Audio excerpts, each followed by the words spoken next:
যেই টাকা ব্যবহার করা হতো সেই টাকাতে পর্যন্ত বঙ্গবন্ধুর যে ছবি সেই ছবি তুলে দেওয়ার চক্রান্ত করা হচ্ছে। ব্রেকিং আপনাদের সামনে রাখছি, যেখানে বাংলাদেশের টাকায় মুজিবের মুখ সরানোর ছক। টাকায় থাকছে না মুজিবের মুখ, এমনকি নতুন করে নোট ছাপানোর প্রক্রিয়া শুরু। 20, 100, 500, হাজারের নতুন নোট ছাপা হবে। নতুন নোটে জুলাই দ্রোহের ছবি থাকবে। ইতিহাস ভোলাতে চাইছে ইউনূস সরকার।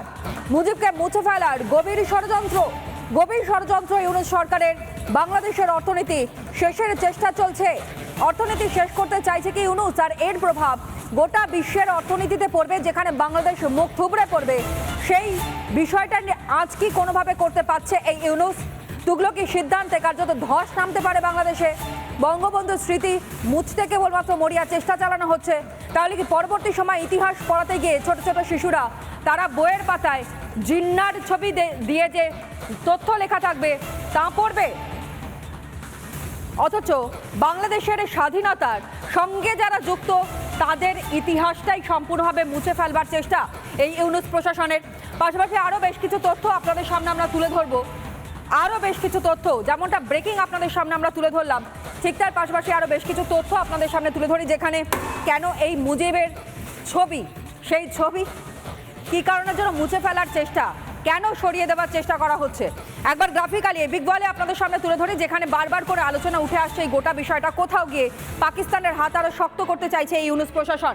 দেখুন, বাংলাদেশি টাকার ইতিকথা, যেখানে 1971 সাল, 1971-এ মুক্তিযুদ্ধের পর থেকে যে ঘটনাগুলো ঘটেছে তার প্রেক্ষিতে পাকিস্তানি টাকায় বসত বাংলাদেশি শিলমোহর, এবং সেখান থেকে পরিবর্তনটা কোথায় আসে? 1972 সাল, যেখানে বাজারে আসে বাংলাদেশের নিজস্ব মুদ্রা, একটা দেশের পরিচয়, এবং সেখান থেকে স্বাধীন রাষ্ট্রের মুদ্রা সামনে আনা। 72-এ ভারতে ছাপা হতো বাংলাদেশি নোট। ভারতের বিরোধিতা তারা করছে, কিন্তু সেই ভারত কতটা বাংলাদেশকে উপকার করেছে সেটা ভুলে যাচ্ছে তারা। নোটের নিরাপত্তা নিয়ে কার্যত প্রশ্ন ওঠে। 1972 সালে ইতিহাস আপনাদের সামনে তুলে ধরছি। 1973, ঠিক এক বছর পর বাংলাদেশে ছড়াতে থাকে জাল নোট। বাংলাদেশে জাল নোট ছড়ায় এবং নতুন নোট বাংলাদেশে আসে। 1973 সালের ইতিহাস আপনাদের সামনে। বাজারে আসে নতুন কয়েনও, শুধুমাত্র নোট নয়, ছাপা হয় নতুন কয়েনও, বাজারজাত করা হয়। শুরু হয় বিকাশ যাত্রা 2011 সাল। যে তথ্যগুলো আপনাদের সামনে রাখলাম, অর্থাৎ বিকাশ যাত্রা শুরুর পাশাপাশি যে ঘটনাগুলো নিয়ে আমরা আলোচনা করছি, এখানে একেবারে স্পষ্ট গোটা বিষয় যে বাংলাদেশের ওপর ভারতের যে সহচর্যতা, যে সাহায্য করবার মানসিকতা, যেভাবে পাশে দাঁড়ানো ছাতার মতন, সবটাই যেন ভুলে যাচ্ছে বাংলাদেশের ইউনূস প্রশাসন।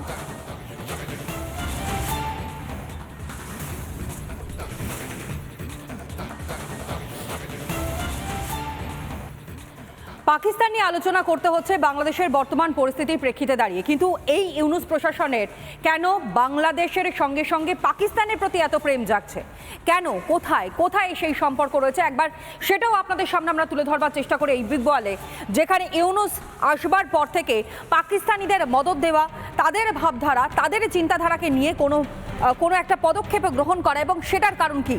ইউনূসের পাকিস্তান প্রেম, যেখানে জামাতে নিষেধাজ্ঞা প্রত্যাহার করে নেওয়া হয়েছে, অর্থাৎ ইউনূস প্রশাসন আসবার পরেই জামাতিদের ওপর থেকে নিষেধাজ্ঞা কিন্তু বের করে দেওয়া হয়েছে। সঙ্গে জানাই, যেখানে মুক্তিযুদ্ধের ইতিহাস মোছার চেষ্টা চলছে। এর সঙ্গে তথ্য, বঙ্গবন্ধুর মূর্তি পর্যন্ত ভেঙে গুড়িয়ে দেওয়া হয়েছে। বঙ্গবন্ধুকে রিলেট করে যদি কোনো ভাস্কর্য থেকে থাকে সেটা পর্যন্ত ভেঙে চুরে ছারখার করে দেওয়া হয়েছে। বঙ্গবন্ধুর ইতিহাস কার্যত মোছার মরিয়া চেষ্টা। কেন এই তথ্য? এরপর ব্রেকিংয়ে কিন্তু আরও জানাবো, যেখানে সিলেবাসে পাকিস্তানের ইতিহাস রাখা হচ্ছে। সঙ্গে আপনাদের দেখাই, মুক্তিযুদ্ধ পরবর্তী পাকিস্তানের প্রশংসা পর্যন্ত করা হচ্ছে। পাকিস্তানে এত ভালো বন্ধু কি করে হয়ে গেল? এবং রেডিওয় উর্দুতে সম্প্রচার শুরু হয়েছে এই ইউনূস ক্ষমতায় আসবার পর। উর্দু গান, কবিতায় প্রচার চালানো হচ্ছে। বাংলা ভাষাটা কোথায়? যেই বাংলা ভাষাকে নিয়ে এত লড়াই, সেই বাংলা ভাষা কোথায়? জিন্নার মৃত্যুবার্ষিকী পালন করা হচ্ছে বাংলাদেশে। কি অদ্ভুত একটা পরিস্থিতি বাংলাদেশের। সঙ্গে আপনাদের জানাই, যেখানে জঙ্গিদের জেল মুক্তি, শুধু জঙ্গি নয়, অপরাধীদের পর্যন্ত জেল থেকে মুক্তি দেওয়া হয়েছে শুধুমাত্র এই ব্যক্তির তত্ত্বাবধানে, এই ব্যক্তির নির্দেশে। পাক হাই কমিশন এবং খালেদার মধ্যে বৈঠক ইতিমধ্যে সম্পন্ন হয়েছে। এই ব্রেকিং ও রিপাবলিক আপনাদের সামনে তুলে ধরেছে। পাকিস্তানের সঙ্গে সুসম্পর্কের বার্তা দেওয়া হয়েছে। কেন? বন্ধুত্বপূর্ণ সম্পর্ক আরও বাড়িয়ে দেবার জন্য? আর যেমনটা আপনাদেরকে জানাচ্ছিলাম যে বঙ্গবন্ধুর যাতে কোনো অস্তিত্ব বাংলাদেশে না থাকে তার জন্য মরিয়া চেষ্টা, উঠে পড়ে লেগেছে ইউনূস প্রশাসন। হাসিনা সরকারের পতনের পেছনে কি কোনোভাবে পাকিস্তান জড়িত রয়েছে? কেন এই আলোচনা? তার কারণ 5 মাস বয়স হয়েছে এই অন্তর্বর্তীকালীন সরকারের, এবং সেই অন্তর্বর্তীকালীন সরকারের সময়ে যেই সিদ্ধান্তগুলো গ্রহণ করা হচ্ছে তার প্রেক্ষিতে দাঁড়িয়ে পাকিস্তানের প্রসঙ্গ টেনে আনা শুধু নয়, পাকিস্তানের প্রসঙ্গটা আপনা চলে আসছে। আর এবার পাকিস্তানি ভিসা অর্থাৎ পাকিস্তানি নাগরিকদের জন্য সহজ করা হলো বাংলাদেশে তাদের ভিসা, অর্থাৎ পাকিস্তানি নাগরিকদের যাতে বিন্দুমাত্র কোনো সমস্যা না হয় সেই কারণের জন্য সব রকম কার্যত প্রচেষ্টা চালিয়ে চলেছে এই ইউনূস প্রশাসন, ইউনূস সরকার।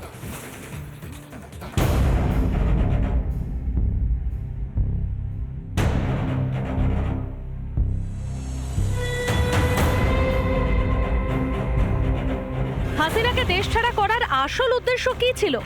ভারতের সঙ্গে সুসম্পর্ক নষ্ট করে পাকিস্তানের জন্য রাস্তা খুলে দেওয়া? পাকিস্তানের হয়ে যে কাজ করছেন বাংলাদেশের প্রধান উপদেষ্টা ইউনূস, সেটাই স্পষ্ট হলো আরও একবার। পাকিস্তানিদের জন্য বাংলাদেশের ভিসা পাওয়ার রাস্তা আরও সুগম করে দিল ইউনূস প্রশাসন। 2019 সালে পাকিস্তানিদের ভিসা দেওয়ার ক্ষেত্রে বেশ কিছু কড়া নির্দেশিকা আরোপ করে হাসিনা সরকার। ক্ষমতা দখলের 5 মাসের মধ্যেই সেই নির্দেশকে পুরো উল্টে দিলেন মোহাম্মদ ইউনূস। সুরক্ষা সেবা বিভাগ ক্লিয়ারেন্স না দিলে পাকিস্তানিরা বাংলাদেশের ভিসা পাবে না। হাসিনা সরকারের নোটিফিকেশনটা ডিসেম্বর 2024, এইটার পুরো উল্টো যা আমরা দেখালাম তার পুরো উল্টো বক্তব্য এই লেটারে।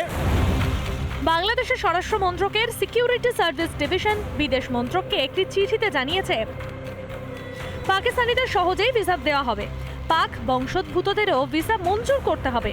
বিদেশে বাংলাদেশ দূতাবাসে এই বার্তা পাঠানো হয়।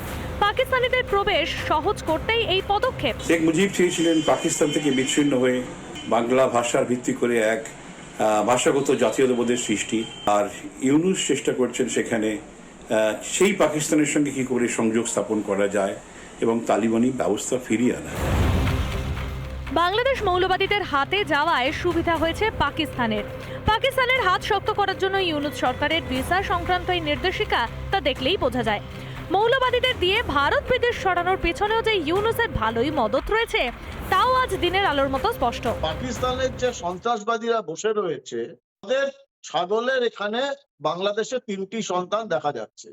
সব থেকে বড় সন্তান ইউনূস, দ্বিতীয় সন্তান তার আইনি উপদেষ্টা ডক্টর নজরুল, এবং তৃতীয় সন্তান হচ্ছে জসিমউদ্দিন রহমানি। তবে এটা নিশ্চিন্ত থাকা যেতে পারে যে ছাগল এবং তার 3 সন্তানকে যথাযোগ্য সময়ে আমরা মুড়িয়ে। সন্ত্রাসবাদ দমনের কথা মাথায় রেখে পাকিস্তানিদের ভিসা দেওয়ার নিয়মে কড়াকড়ির ব্যবস্থা করেছিলেন শেখ হাসিনা। মোহাম্মদ ইউনূস এসে পাল্টে দিলেন সেই নির্দেশ। এবার কি পাক সন্ত্রাসবাদীদের আখড়া হয়ে উঠবে বাংলাদেশ?